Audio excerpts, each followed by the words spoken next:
Now we are on step 7, making the tamale.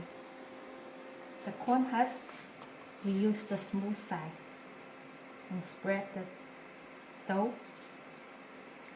just generously, depending on how much you want.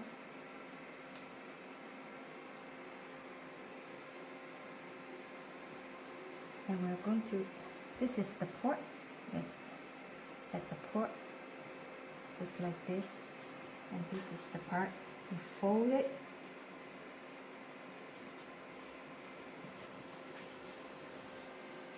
and use a string, tie it.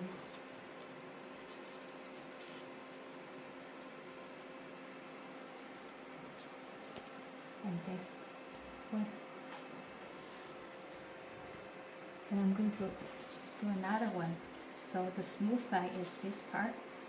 And just use quite a bit of the dough.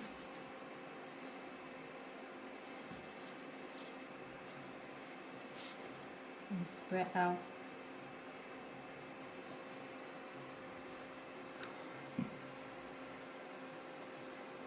And now we're going to add some chicken meat. Now what you need to do is just like this, fold it,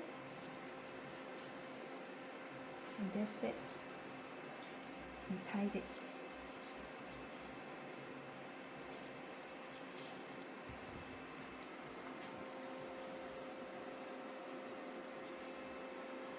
And there you have